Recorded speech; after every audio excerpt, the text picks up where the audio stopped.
Salut tout le monde, bienvenue dans cette nouvelle vidéo d'Anacalypsy. Aujourd'hui on se retrouve pour parler du cosplay. Voilà, une activité personnellement que moi j'aime bien pratiquer et dont on va voir un peu la définition et également un peu comment ça se passe dans 3-4 régions du monde différentes, puisque l'on n'aborde pas le cosplay de la même manière en fonction des pays, et ça honnêtement je le savais pas et c'est hyper intéressant. On va voir ça dans cette vidéo. Donc le terme cosplay, je parle bien du terme et non de l'activité. D'où ça vient? Le terme cosplay du coup est un mot anglais composé du mot costume et play. Donc voilà. Qu'est-ce que j'ai marqué? Le film? Ça n'a aucun sens ce que j'ai écrit. Du coup, le terme est inventé en 1984 à Los Angeles par Nobuyuki Takahashi, ce dernier qui a assisté à la 42e édition de la World Science Fiction, une convention de la Worldcon, et il y verra des fans costumés et décidera d'en parler dans le magazine japonais My Anime. Il décidera donc d'inventer le mot cosplay pour remplacer le mot déjà existant en anglais, masquerade, qui se traduit par costume aristocratique. Mais n'étant pas ce qu'il a vécu à la Worldcon, il décide de créer le mot cosplay. Et je précise bien que c'est le mot qui est inventé, puisque l'activité de faire du cosplay, contrairement à ce qu'on imagine, ne vient pas du tout du Japon. D'autres termes assez proches, nous avons le terme costumade, qui a été proposé en février 2010 par OQLF, donc l'Office québécois de la langue française, en termes de traduction du mot cosplay, et pour désigner le fait de se déguiser en un personnage de fiction. L'OQLF a aussi proposé des termes de costumadier et costumédien, donc pour ceux qui pratiquent l'activité. Et c'est vrai que les Québécois aiment bien mettre plein de mots différents pour un même truc, pour avoir travaillé sur la féminisation des mots. J'ai vu des trucs au Québec, c'est très drôle. Moi j'aime beaucoup regarder les mots au Québec, c'est vraiment hyper intéressant. En France, du coup, nous avons la commission d'enrichissement de la langue française qui a proposé le terme de costumade également, selon le journal officiel en octobre 2011, mais pour le rassemblement qu'amène le cosplay, et non pour l'activité en elle-même, si j'ai bien compris. Du coup, on va parler maintenant des régions où est pratiqué du coup le cosplay. Donc on commence par le Japon, puisque le Japon, c'est là-bas qu'on doit le terme, mais pas l'activité. Mais c'est quand même intéressant de voir comment ça se passe comme activité là-bas. Donc, les cosplayers ne participent pas à des concours et ne doivent pas se faire photographier en dehors des espaces réservés lors des conventions pour ne pas déranger les non-cosplayers. Ça, c'est une très bonne chose. Ils ont donc un espace réservé pour qu'on puisse les photographier, et il y a également des échanges de cartes de visite dans cet espace entre cosplayers, photographes, avec des sites internet, bref, pour que chacun s'y retrouve. Il existe aussi des lieux publics à Tokyo comme Harajuku et Shinjuku qui sont apparemment réputés pour recevoir des cosplayers en fin de semaine. Alors moi c'est des données que je trouve, mais je connais pas trop le Japon et j'avoue que c'est un pays qui m'intéresse pas plus que ça. Donc voilà, après je sais que j'ai vu des vidéos de gens comme Louis-san, comme TV Louis qui ont beaucoup voyagé au Japon et tout ça. Enfin même Tev qui vit au Japon, donc c'est des choses qui à l'oreille, je me dis j'ai déjà entendu ça dans des vidéos, donc pour ça que je mets l'info quoi. Le cosplay n'est pas forcément du coup l'activité la mieux vue par le japonais moyen, ça m'a surpris, notamment il arrive que des cosplayeuses japonaises qui se marient finissent par abandonner l'activité du cosplay et ferment leur site, partagent leur activité pour entrer dans une vie sociale plus conventionnelle pour la société. Alors ça, je trouve ça complètement débile, mais c'est un avis très personnel. Au Japon toujours, du coup, le seul moment où le cosplay apparaît sous forme de concours est lors de l'événement international, la World Cosplay Summit, dont je crois qu'on va en parler vers la fin de vidéo. Pour participer, il faut que le costume soit entièrement fait main, sinon c'est rédhibitoire. Le cosplay japonais est apparu du coup dans les années 90-91 et pourtant n'est pas le pionnier dans l'activité. Mais les Japonais restent les...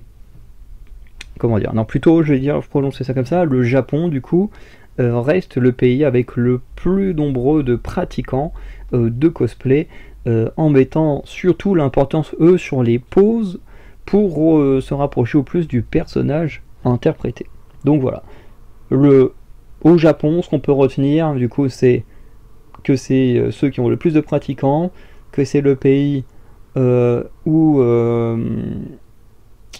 on a le plus de pratiquants et où on doit le mot cosplay, c'est qui est vraiment beaucoup plus beau que masquerade ou costumade, quoi, faut le dire.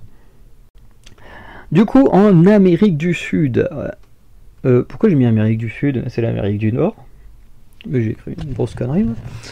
Du coup, Amérique du Nord, on retrouve du coup l'origine du cosplay, donc qui est bel et bien américain à la base, et dont l'idée était de reproduire des costumes de personnages fictifs, et cela est inventé par Forrest J. Ackerman en 1939, donc bien avant l'invention du mot. Et du coup, ce Forrest J. Ackerman, ce qu'il a fait, c'est qu'il s'est présenté à la première convention américaine, la Worldcon, dans le costume d'un homme du futur qui crache des étincelles. Bref. C'est alors que naîtra la masquerade et deviendra le premier concours de cosplay. Bref, la masquerade, hein, on l'a dit tout à l'heure, c'est l'ancien nom pour le cosplay. La masquerade connaîtra alors son apogée dans les années 70-80 avec la création de deux œuvres de science-fiction méga populaires, Star Trek et Star Wars. Aujourd'hui, le cosplay aux États-Unis est plus tourné vers la création de costumes, notamment originaux, et également certains costumes qui se basent surtout sur la qualité et l'originalité du costume, voire la prestation scénique, mais ça, la prestation scénique, c'est plus dans les prestations hors concours. Maintenant, en Europe, dont 3 pays sont le plus représentatifs, l'Italie, l'Allemagne et la France. Parce que, effectivement, moi du cosplay, j'en vois beaucoup. Donc le cosplay prend une dimension plus théâtrale, la qualité des costumes est importante, mais pas autant que la prestation scénique. Et effectivement, quand j'étais au Geek Days l'année dernière, c'est vrai que je voyais les gens, à chaque fois ils venaient sur scène, ils jouaient un petit truc et tout pour se montrer, mais les costumes n'étaient pas forcément les plus beaux, faut l'avouer. Mais c'est vrai qu'ils étaient juste là, ils kiffaient leur moment, à jouer leur personnage et tout. C'était sympa. On demande du coup aux cosplayers alors de faire du roleplay, ou soit de mimer des combats, des dialogues ou de la chanson. Alors moi, la chanson, heureusement, il n'y en a pas eu, mais le reste, oui, j'en ai vu. Bien qu'il existe un côté très compétitif chez les cosplayers, la victoire n'est pas le plus important, mais le fait d'être libre d'exercer leur passion. L'ambiance y trouve alors bon enfant, et certains cosplayers d'ailleurs ne participent à aucun concours. Pour la plupart du coup des cosplayers, la qualité du costume reste tout de même important, au point de créer leurs costumes jusqu'aux armes et bijoux et à les utiliser au minimum un minimum de fois, histoire qu'à chaque concours ils aient un truc différent. C'est d'ailleurs mal vu d'utiliser en concours un cosplay déjà utilisé ou avec des éléments qui ont été achetés au lieu d'être fabriqués. Alors ça, à mon avis, c'est pour les gens quand même qui ont les moyens, hein, parce que pour moi-même faire un peu de cosplay, ça coûte méga cher déjà de pouvoir acheter ce qu'il faut pour le créer. Ensuite, il faut quand même des machines pour créer. Je veux dire, une machine à coudre, ça coûte pas 10 euros. Puis il faut savoir coudre. Le tissu, ça coûte très cher aussi. Enfin bref, c'est quand même une activité qui est pas donnée à tout le monde, je trouve. Pour ça que moi, je fais du cosplay avec des choses que j'achète directement. Mais voilà. Enfin, et puis de toute façon, moi, je fais pas de concours. Moi, je m'éclate juste et puis c'est tout. Du coup, toujours en Europe, donc si le cosplay a été acheté et non créé par le cosplayer, alors ce dernier ne peut pas participer au concours. Mais il peut faire ce qu'on appelle du cosplay libre, soit se promener librement dans la convention et se rendre sur une scène spécifique nommée cosplay libre. Alors moi j'avoue que quand d'ailleurs j'ai fait qu'une seule convention, du coup qui était les Geek Days à Caen. mais c'est vrai que c'est pas trop mon délire, moi, les conventions. Mais quand même, pour le délire, j'y ai été. Je crois que j'y ai été en Luffy, je crois. Et, euh, et voilà, juste histoire de me promener en étant déguisé parce qu'on est dans un truc. Mais en fait, moi, je crois qu'en fait, je fais du cosplay juste parce que je kiffe me déguiser. Plus que pour le concours, le fait d'avoir un super beau costume ou quoi que ce soit. Moi, je le fais juste parce que ça me fait kiffer de me déguiser. Comme le carnaval de Caen, je fais ce que ça me fait délirer de me déguiser. Ou à Halloween, tu vois, je suis pas trop dans comment dire, les superstitions, les trucs comme ça d'Halloween, parce que bah, c'est pas spécialement français. Hein. Nous en France, Halloween, c'est juste aller toquer chez les gens déguisés pour demander des bonbons. Moi aujourd'hui, Halloween, c'est juste une excuse pour aller boire un verre en étant déguisé, quoi. Voilà. Bref, j'aime juste trop me déguiser et me cosplayer. Bah, parce que du coup, quand je me déguise, c'est forcément un rapport avec un personnage de fiction, donc techniquement, ça reste du cosplay. Bref. Depuis quelques années, du coup, le cosplay est utilisé comme un moyen marketing, notamment les cinémas qui feraient, je dis bien feraient, rentrer gratuitement des spectateurs qui viennent déguisés sur des titres en particulier. Alors là, honnêtement, j'ai vu l'info, je l'ai mis, mais je n'ai jamais vu ça. Du moins dans aucun de mes cinémas. Alors il disait sur des titres particuliers, genre comme quand on fait ressortir un Seigneur des Anneaux, ou on fait ressortir un Star Wars, ou une connerie du genre. Mais ça n'empêche que j'ai jamais vu ça. Alors j'ai vu des fois des lieux où plus genre dans des bars ou des boîtes, quand ils font des soirées spéciales, et en mode bon bah tac, je sais pas, soirée spéciale. Je crois qu'une fois il y avait une soirée genre spéciale pyjama, bah hop, si tu viens en pyjama, tu payes pas l'entrée de la boîte. Alors j'ai déjà vu des trucs comme ça pour des boîtes et tout, mais pour des cinémas, j'ai encore jamais vu ça. Ou du moins ça s'est pas produit dans ma ville. Mais je sais que le délire autour des déguisements et tout existe autour des bars, des boîtes, où tu peux avoir des réductions, où tu peux avoir des entrées gratuites dans des boîtes, si dans une soirée spéciale, tu es dans le délire de ce qu'on te demande. Bref. Euh, Il y a aussi du coup certains magasins également comme la Fnac ou Galerie Lafayette en France, du coup qui organisent des concours et animations autour du cosplay. Donc ça, j'en ai déjà entendu parler, notamment à la sortie, je crois, du tome 100 de One Piece, où la Fnac de ma ville, effectivement, avait tendance à mettre en avant. De toute façon, ils avaient fait une après-midi spéciale One Piece à la Fnac, et ils avaient surtout mis en avant le fait de pouvoir se cosplayer, tout ça, donc voilà. La dernière région dont on va parler, c'est l'Afrique du Nord, donc avec le Maroc et la Tunisie, parce que bah, y a pas trop de données sur l'Algérie. Donc au Maroc, le cosplay est d'abord une activité timide, voilà, notamment aux premières manga expo organisées par l'assos Dragon Tanger, mais le 24 janvier 2010 à Casablanca, tout change avec un événement qui se nomme Manga Afternoon, qui est d'ailleurs le manga, enfin l'événement majeur de la culture otaku du Maroc, et qui va démocratiser totalement le fait de pratiquer le cosplay dans le pays. Là où avant, je dirais pas que c'était mal vu, mais les gens avaient moins tendance à le produire, quoi. Voilà.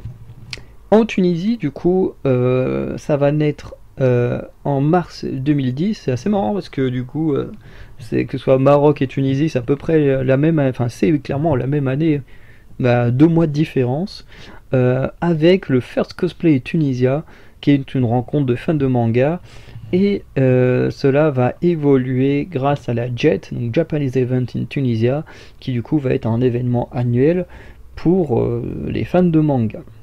Nous avons également un événement qui se nomme la World Cosplay Summit. Donc, il s'agit d'un concours qui réunit une dizaine de binômes sélectionnés dans divers pays, dont la France en fait partie depuis la première édition en 2003.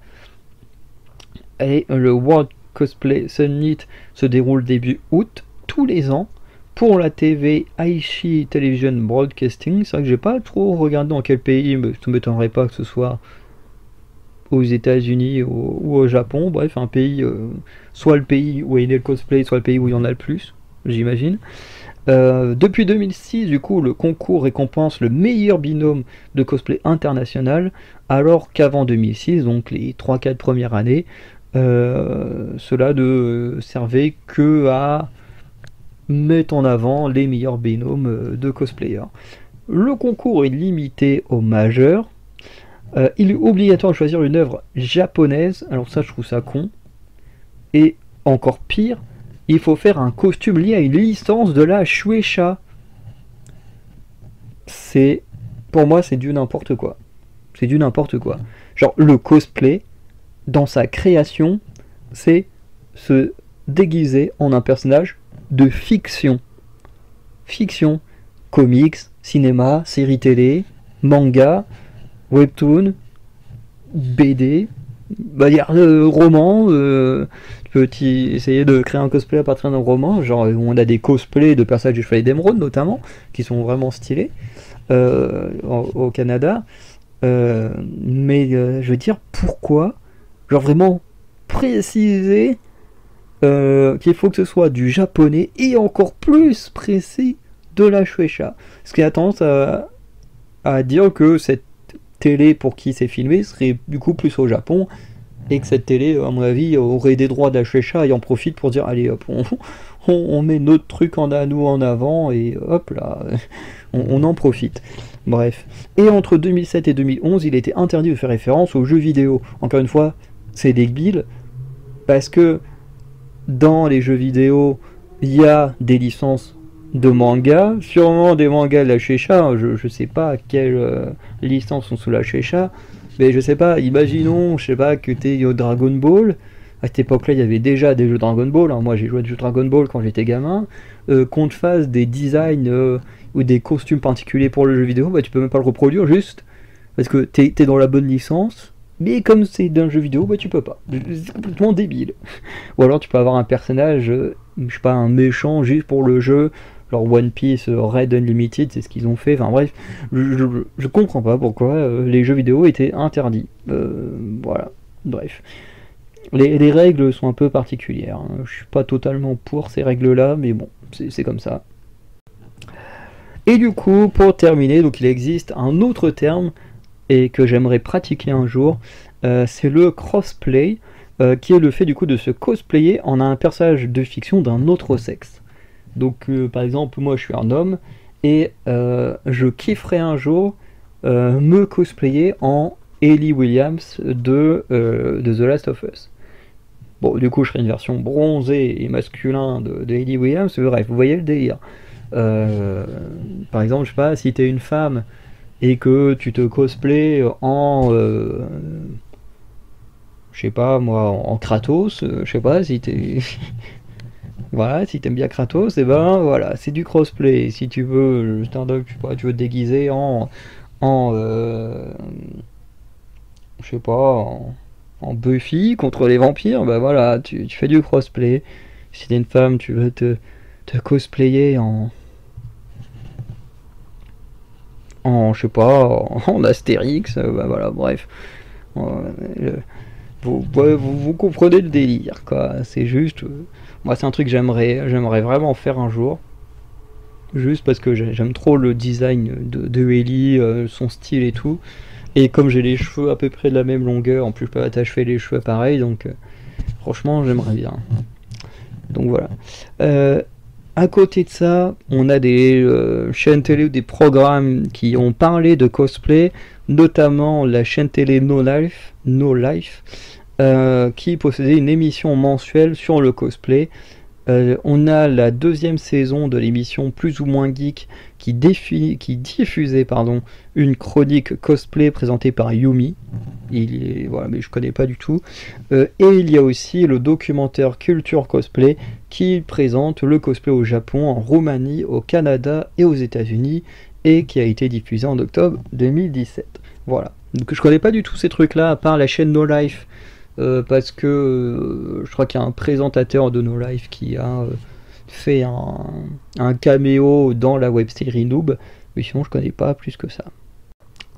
Donc voilà ma petite vidéo autour du cosplay, hein, autour d'une activité que j'ai pratiquée, que j'aime bien pratiquer, que je vais continuer à pratiquer. mais plus en format libre pour le fait que moi j'aime bien me déguiser et pas pour faire des concours ou avoir le cosplay le plus magnifique et tout. Même si c'est vrai que des fois, quand je vois des mecs, là, les derniers que j'ai vus à Cidre et Dragon, genre c'était des mecs en Mandalorien, mais vraiment leur cosplay ils étaient magnifiques. Voilà, alors je me dis effectivement si j'avais les moyens je ferais des cosplays aussi stylés, mais comme je sais pas le cas, ben voilà, je fais mes cosplays avec ce que je peux.